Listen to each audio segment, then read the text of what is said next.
Bienvenidos a La Hora del Museo, el podcast del Museo Histórico Nacional. Identidad, cultura, patrimonio y más. Soy Rocío Muñoz y te invito a un encuentro diario con la historia y sus protagonistas.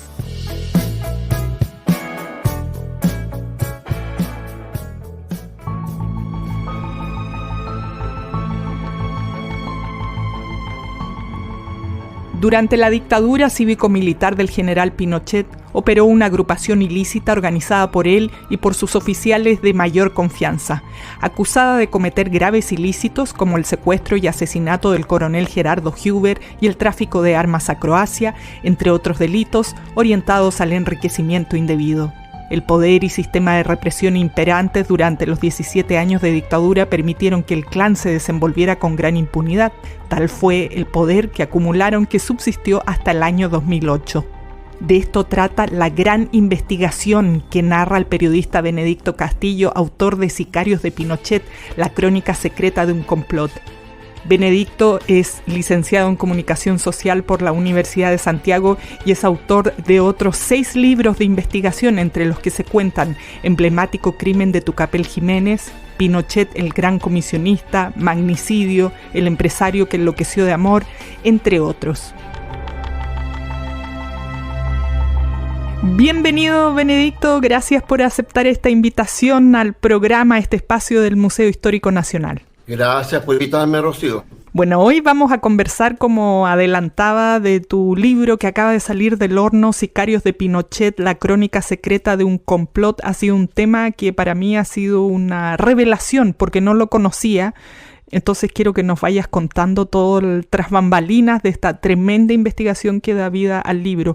Tú has sido un periodista que ha investigado diversos temas en otras publicaciones anteriores. Entonces, antes de irnos de lleno a hablar de los sicarios de Pinochet, quería preguntarte a ti, ¿cómo partes en este ámbito del periodismo de investigación, de los reportajes, de largos reportajes, grandes reportajes con investigaciones muy detalladas que dan vida a tus anteriores libros? ¿Cómo empieza a surgir tu interés por estos temas que luego se transforman en libros? Sucede que yo tengo una amplia y larga trayectoria, más de 45 años llevo, creo, y yo diría que los primeros 20 y algo años me dediqué al periodismo informativo, o sea, trabajando en diarios, agencias, canal de televisión, revistas, pero haciendo periodismo informativo y ocupando alguna técnica del periodismo de investigación, es decir, respaldar aquellos hechos que conocíamos con la mayor cantidad de documentos para los efectos de poder sortear los criterios de los editores, porque cuando tú llegas con una noticia, tu editor te dice, ok, fantástico, ¿qué tenés? Bueno, tengo entrevistas, tengo un video, Bueno, esto contextualizado en tiempo de dictadura militar. Yo partí trabajando el año 1976, cuando tú salías a la calle y te encontrabas cadáveres en la calle, gente que había sido sumariamente por los soldados de las bandas que operaban bajo la dictadura. Entonces, yo partí de una época difícil donde efectivamente había que hacer un derroche de mucho esfuerzo para poder tener una información distinta a la información oficial. El punto era cómo desafiar la información oficial. Entonces eso era difícil porque había un control de todas las fuentes de acceso. Entonces, junto con ello, los editores y los medios en ese momento tenían un muy fuerte autocontrol, tenían una muy fuerte autocensura. Entonces era complejo poder efectivamente desafiar la versión oficial. Pero bueno, ahí formé mis primeras armas y bueno, me desarrollé fundamentalmente en el periodismo de sucesos, como llaman los españoles. Nosotros le denominamos periodismo policial o de tribunales, en una época en que la mayoría de los, digamos, derechos de las personas que eran conculcados, la libertad, la prisión, etcétera, etcétera. Entonces, bueno, como te digo, ahí me formé, digámoslo así, los primeros 4 años de periodismo lo hice en la Universidad Católica y en la Escuela de Periodismo de la Universidad de Santiago. Bueno, pero centralizando el tema sicarios de Pinochet, esta es una historia muy grave, muy delicada, porque esta fue una asociación ilícita, un clan que creó Pinochet, que formó Pinochet con su grupo de generales más cercanos. Ellos convirtieron a AE en una fuente de riqueza tremenda y otros del grupo que condujo el general Pinochet, también relacionados con drogas, etcétera, etcétera. Y sucedió que aquellos oficiales, aquellos agentes de inteligencia que quisieron revelar los negocios de este grupo, esta banda, este clan, los eliminó. Algunos se salvaron, ¿eh? Y estos que se salvaron contaron lo que fue haber sido víctima de un complot que pretendió eliminarlo. Eso en resumen, Rocío. Por eso yo decía que me ha sido una información que yo no conocía. Bueno, los hechos ocurren muchos de los hechos que describen ocurren a inicios de los 90, cuando ya estábamos en democracia, y tú señalas en el libro que esta banda, este clan, se acaba ya entrados los años 2000, entonces es como impensable que hubiera seguido operando. Quiero que vamos conversando de estos detalles, nos compartías tu enorme experiencia en el periodismo de investigación. Y quiero que vamos entrando en esto de los sicarios, porque es una palabra que yo creo que ha venido usándose el último tiempo con el narcotráfico por toda América, esta palabra de sicario. Pero vamos allá a esta banda que dentro de todos los delitos que se cometieron en la dictadura, este es como un ámbito que yo creo que se ha abordado poco y tiene que ver con el tráfico en general. Por ejemplo, el tráfico de armas que tú señalas ahí. Entonces cuéntanos este clan, estos sicarios, ¿cuál era el objetivo? ¿Cuál era su negocio, por así decirlo? El foco fundamental de esta agrupación delictual fue el tráfico de armas y, en menor medida, el tráfico de drogas. No obstante que también fue un negocio relevante porque el general Pinochet convirtió el complejo químico industrial, ubicado en Talagante, hasta el año 95, de ahí lo eliminaron. Ahí fabricaban precursores para fabricar drogas. Entonces, hay diversos testimonios. Me quedo impactada porque sabemos, como yo decía, de muchos delitos, pero ya el tráfico de drogas como que ya sobrepasa todos los límites. Bueno, precursores, como tú decías, en este complejo químico. Éter, fundamentalmente éter y cocaína rusa fabricaron ahí. Ahí estuvo Berrío, ahí estuvo el coronel Huber a cargo de esa industria. Y por tanto, el coronel Huber, lo mismo que Berríos, se transformaron en testigos fundamentales de los negocios del clan.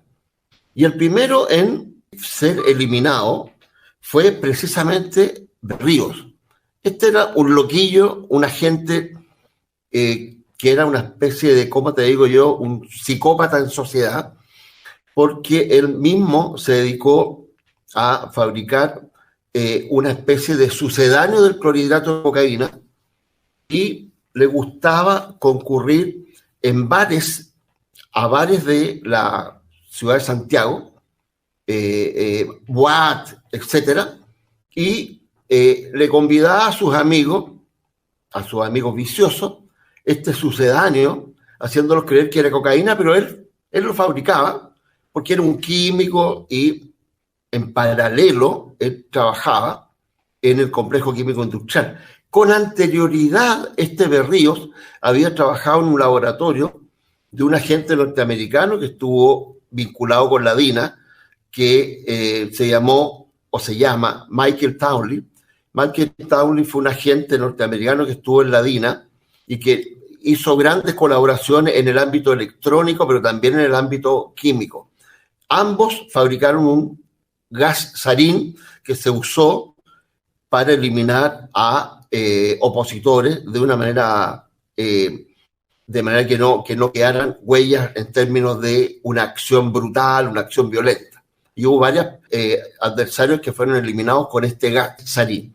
Pero el tema de la fabricación de la coca rusa, como te digo yo, quien fue un testigo importante de esto fue también el coronel Gerardo Hoover. Gerardo Hoover fue un alto oficial muy regalón de Pinochet.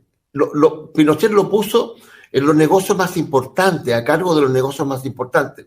De hecho, el tema del complejo químico industrial era un negocio relevante, a tal punto que en una declaración que hace el general Manuel Contreras, estando preso por los delitos asociados a su conducción de exterminación que cumplió la DINA contra los opositores al régimen, el general Manuel Contreras le hizo una declaración relevante al ministro en visita, Claudio Pavés, haciéndole ver que ahí, en el complejo químico industrial, había estado un hijo del general Pinochet a cargo de este tema de la fabricación de la coca rusa.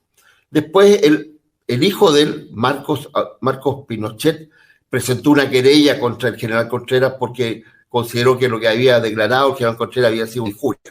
Bueno, y luego el general Pinochet saca al coronel Hoover del complejo químico industrial y lo instala en FAMAE y lo deja a cargo de los negocios de importación y exportación de armas.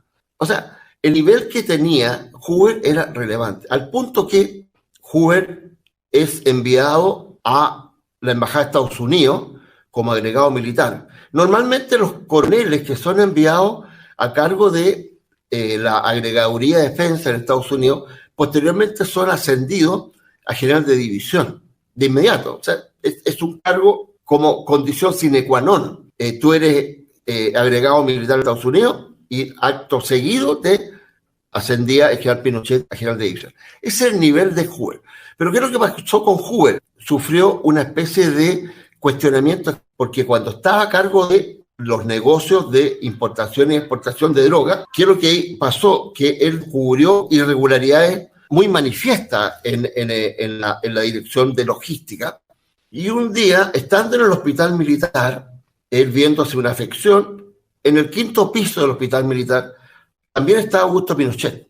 Y se acerca Hoover, se cuadra y le dice a mi comandante, pero quiero revelarle lo siguiente.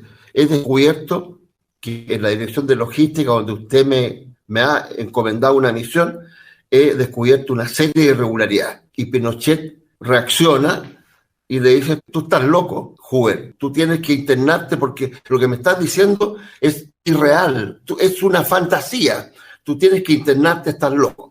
Bueno, y después de esa historia, Hoover quedó claro de que había cumplido su sentencia de muerte y efectivamente Hoover y su familia, estoy hablando del año 1992, cuando en Chile gobernaba el primer presidente democrático, postdictadura, el presidente Patricio Aylwin, empieza a ser cercada, empieza a ser víctima de toda una operación de inteligencia porque el mando de la agrupación ilícita, el mando de esta banda, de este clan, deciden eliminar a Hoover.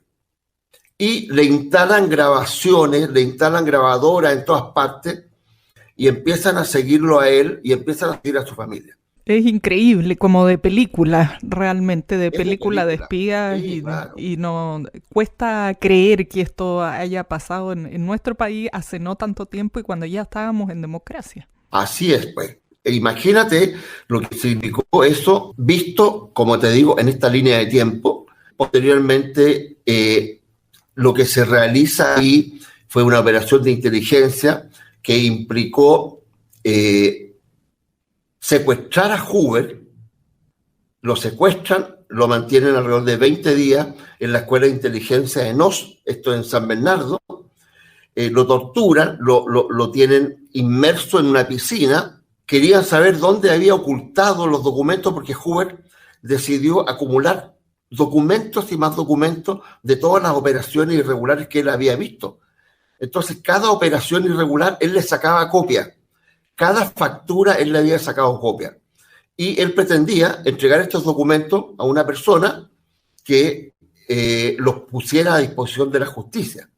Esto incluso lo había conversado con su esposa, con la Adriana Poloni. ¿Y qué es lo que sucede? Que como efectivamente el servicio de inteligencia, que en ese momento se llamaba Brigada de Inteligencia, que lo conducía un coronel de nombre Manuel Provis, este hombre con 350 agentes empiezan a hacer toda esta operación que la dirige un general que era el director de inteligencia del ejército, un general, estos dos personajes están vivos, el general Víctor Lizárraga. Estos dos generales, estos están vivos. Y estos dos señores realizan toda una operación al punto que durante el periodo que tiene secuestrado Hoover, no logran encontrar los documentos que él tenía ocultos.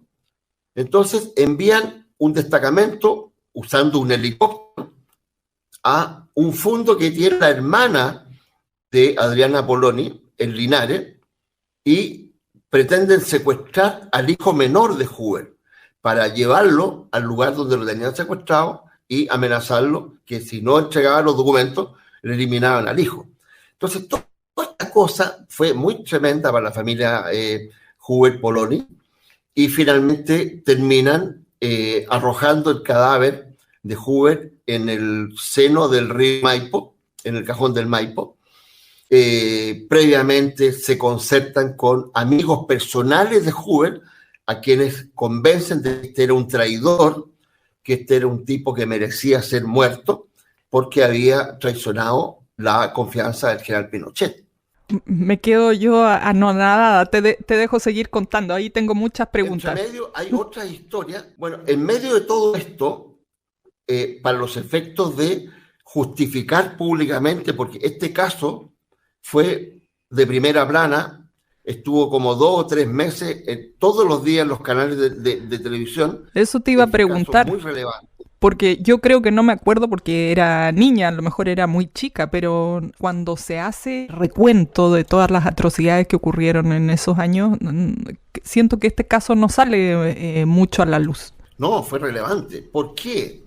Porque en paralelo lo que ocurre es que sucede un gaffe, sucede una especie de historia tragicómica, porque esta banda cometió un error muy grave.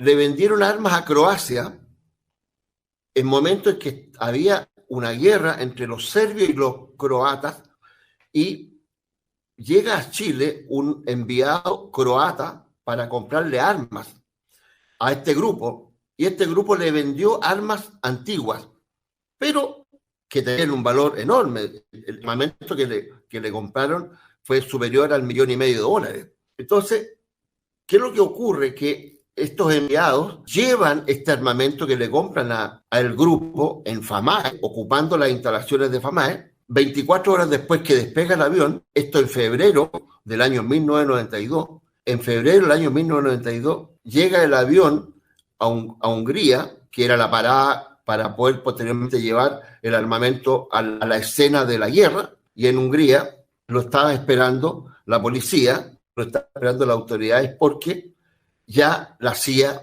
estaba en antecedentes de esta operación, las autoridades de Hungría, de que, bueno, en el aeropuerto de Fahrenheit iba a aterrizar este avión con este armamento que llevaba un rótulo de remedios porque venía procedente del hospital militar.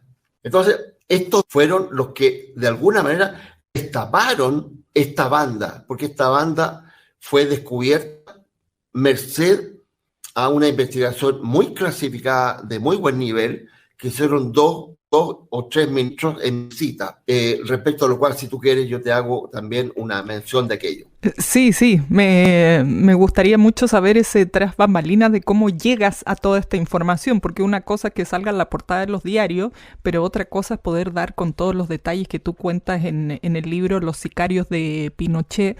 Entonces, me imagino que fue un trabajo arduo de ir rastreando, de revisar archivos judiciales, de entrevistar personas. Cuéntanos esa parte más técnica de la investigación. Ok, Rocío, mira, como en todas estas investigaciones hay unos hilillos de la madeja. A partir de aquello es que con los años yo he tenido la suerte de tener amigos en el judicial, en la policía, etcétera, a los cuales he recurrido para obtener información. 2 o 3 investigaciones. ¿Por qué te hablo de 2 o 3 investigaciones? Porque una investigación que fue la principal fue la que realizó el ministro Pavés, el ministro Claudio Pavés. Y la segunda investigación la realizó el ministro Alejandro Solís por el tema del tráfico de armas a Croacia. Y hay una tercera investigación que realizó el ministro Alejandro Madrid sobre el asesinato del agente Eugenio Berrío. Y este mismo ministro investigó el asesinato de Eduardo Frei Montalva. Entonces, parte de los primeros antecedentes que yo tomo, los ocupo desde el asesinato de Frei Montalva. Ahí me aparecen las primeras huellas de esta operación, este grupo que actúa junto con Pinochet. Te estoy hablando de un grupo cercano a los 12 generales.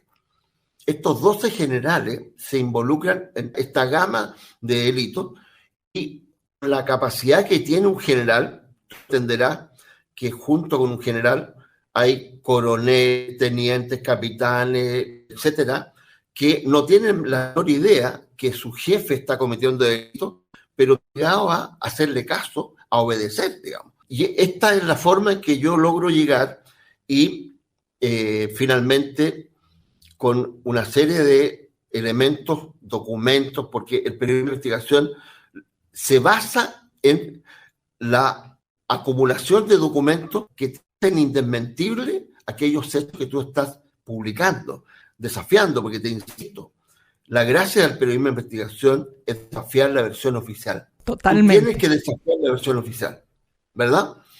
Y con una serie de antecedentes sobre la mesa, yo hice las entrevistas a los ministros, tuvieron la gentileza de tenerme mucha paciencia, porque no basta una entrevista, sino que hay que hacer 2, 3 entrevistas, volver a escuchar lo que te respondieron, volver a preguntar, etcétera.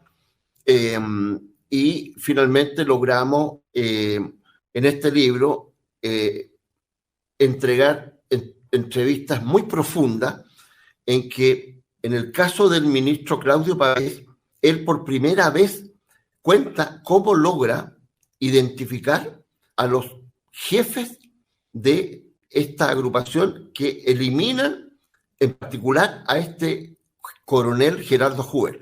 Gerardo Hoover fue la figura principal, fue la víctima más importante de esta agrupación.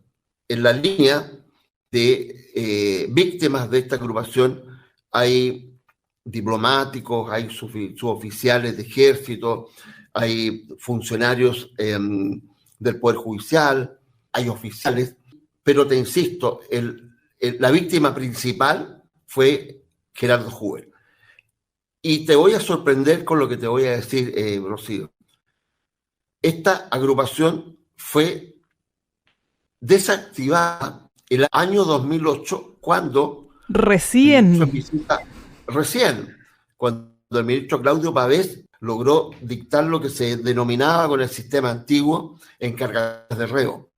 Recién ahí, la familia Hoover ya no dejó de tener agentes que vigilaban a esta familia. Los teléfonos celulares, el teléfono de la casa, ya no fue intervenido más. Esta gente recién ahí pudo respirar. Y recién ahí la viuda, la Adriana Poloni, pudo dar entrevistas y contar esto que le había ocurrido. Sí, mi marido fue asesinado. Sí, mi marido fue asesinado porque él quiso revelar los negocios de Pinochet. Recién ahí, pero desde el 92 hasta el 2008, esta gente vivió un vía crucis tremendo, tremendo. Wow, qué atroz, ¿no? Casi 20 años sobre el caso. Hay tantas dudas que surgen. Bueno, la idea es justamente que lean tu libro, Sicarios de Pinochet, que además está contado de una manera muy, muy atractiva. Quería, como nos has ido contando muchos detalles, pero para hacer un recuento, ¿cómo estaba organizado esto? ¿Eran exclusivamente militares los que participaban de este clan?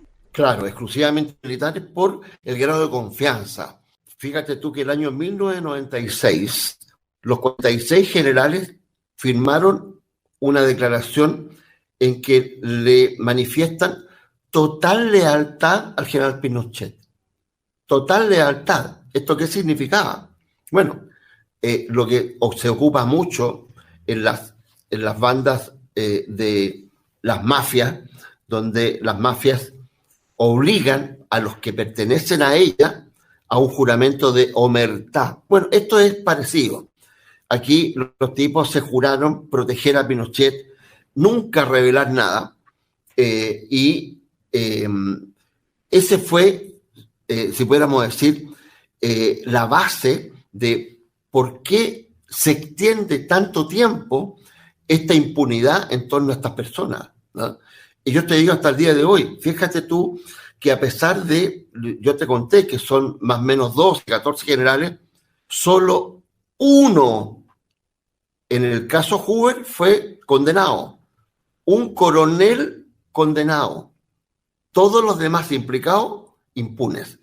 En el caso de las armas a Croacia, fíjate que apenas 3 generales condenados, con unas condenas 541 días. Yo quisiera aprovechar de contarte que en este aspecto de cómo se logra atrapar a estos criminales, jugó un rol muy importante una mujer, una abogada del Consejo de Defensa del Estado, que ella le puso mucho empeño para lograr que el caso Hoover y el caso Armas a Croacia fuera investigado por ministros del Poder Judicial Civil, porque estos 2 casos estaban siendo investigados por ministros de menor graduación. En el caso de Armas a Croacia, un fiscal militar.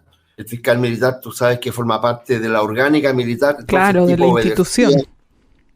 Claro, obedecía órdenes institucionales. Jamás iba a ir a, digamos, a encarcelar a un general porque eso le significaba, por cierto, perder la carrera.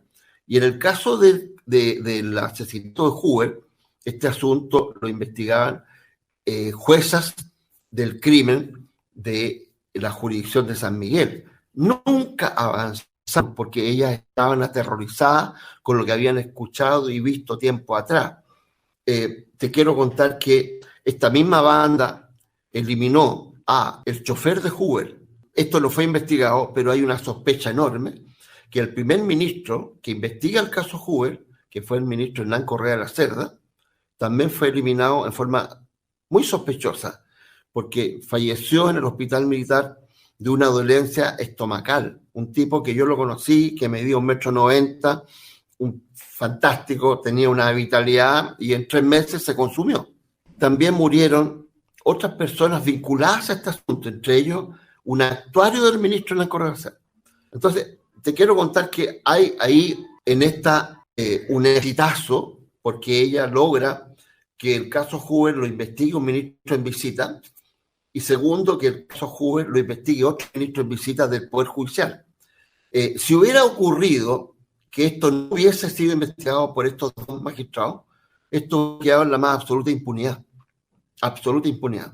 Wow, bueno, y dentro de la que igual queda, porque como tú dices, por el asesinato de Hoover hay un condenado, y en el caso de venta de armas, venta ilegal de armas a Croacia, hay 3 personas, muchos de ellos siguen vivos y están ahí libres.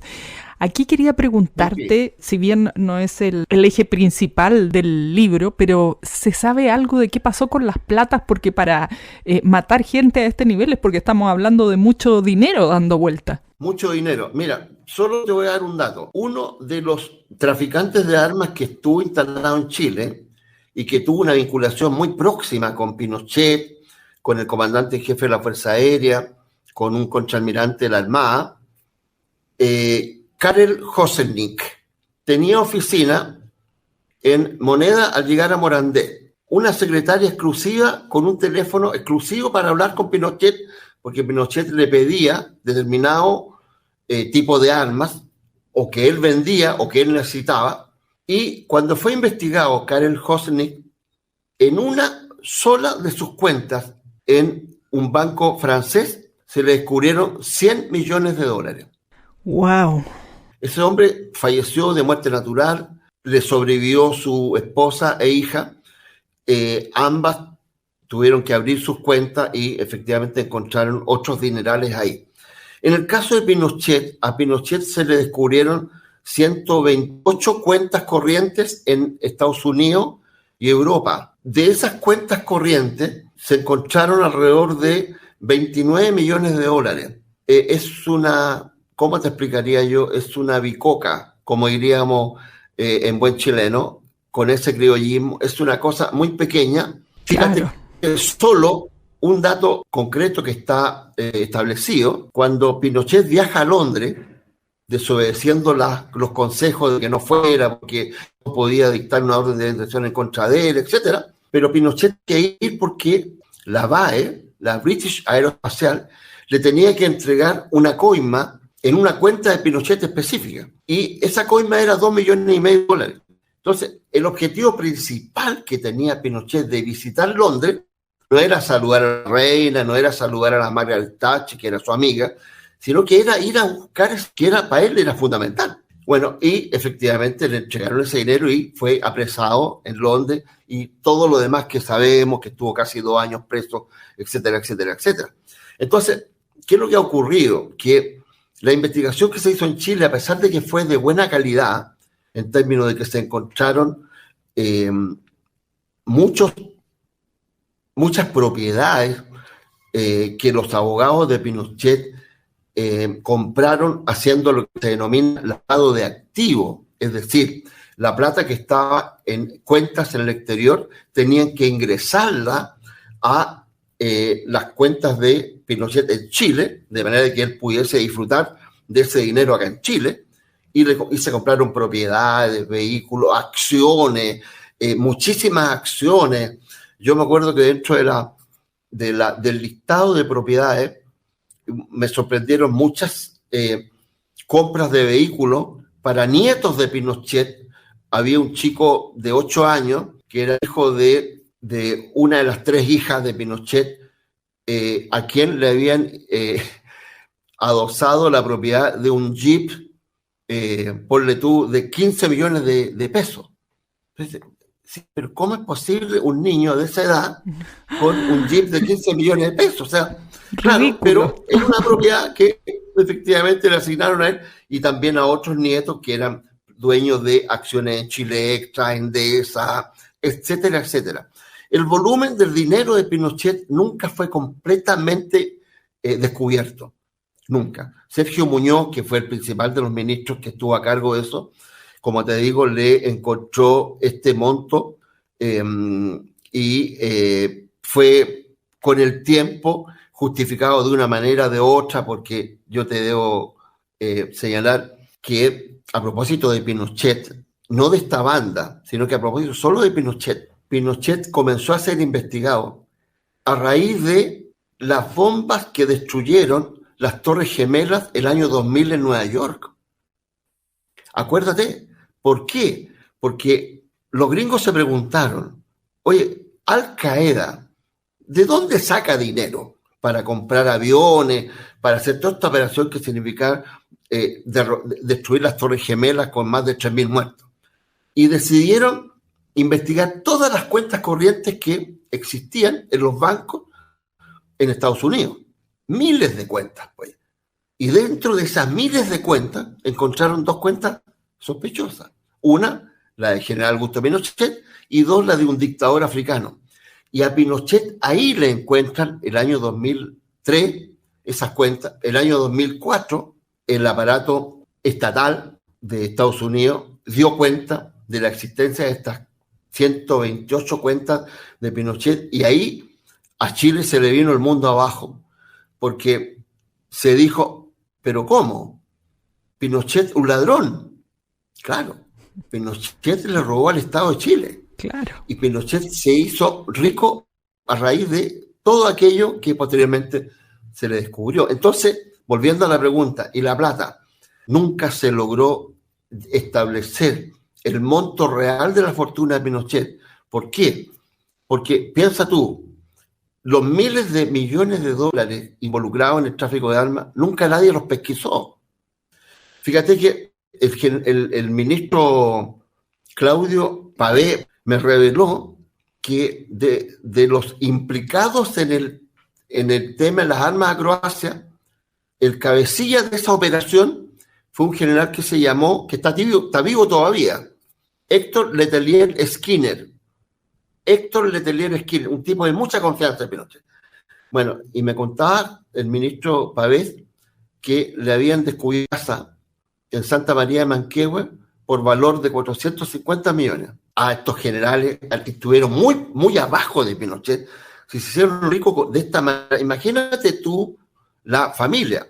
Otro dato, la hija mayor de Pinochet, Inés Lucía Pinochet, llegó a tener en Estados Unidos 125 departamentos de su propiedad. 125 departamentos de su propiedad. Entonces, está todo así, como te digo, está disperso, pero todo esto son señales de lo que finalmente hemos logrado saber, que aquí hubo una asociación ilícita que se enriqueció a través del tráfico de armas y esto, en fin, pero que además cometieron errores como eliminar a aquellos agentes que quisieron revelar estos negocios.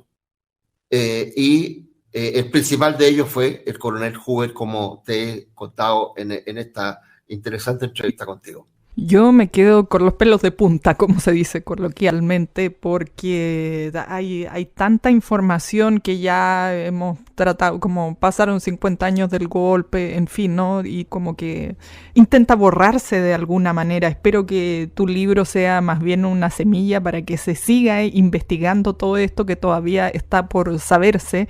Ya tú revelas una parte importante que yo creo hacía mucha falta conocer todos estos detalles.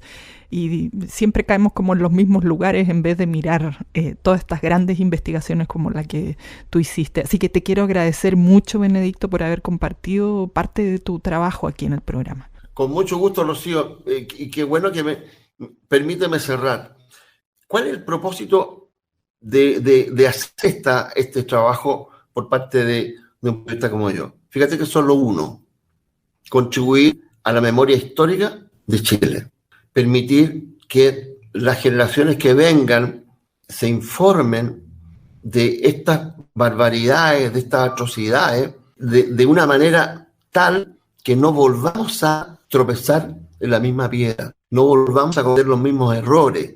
No es posible que exista un Estado que tenga áreas en donde sea admisible todo y otras áreas en donde castiguemos más sencillo por no pagar un impuesto, en circunstancias que en otro sector habían grupos muy poderosos que eran capaces de cometer las peores barbaridades y contratar a grupos importantes de abogados para resultar impunes, oye. Totalmente. Bueno, nos quedamos con tu reflexión, Benedicto. Bueno, hoy día, gracias por compartir tu libro Sicarios de Pinochet, esta crónica, tremendo investigación en profundidad. Así que muy agradecido. Con mucho gusto. Ha sido un agrado, Rocío.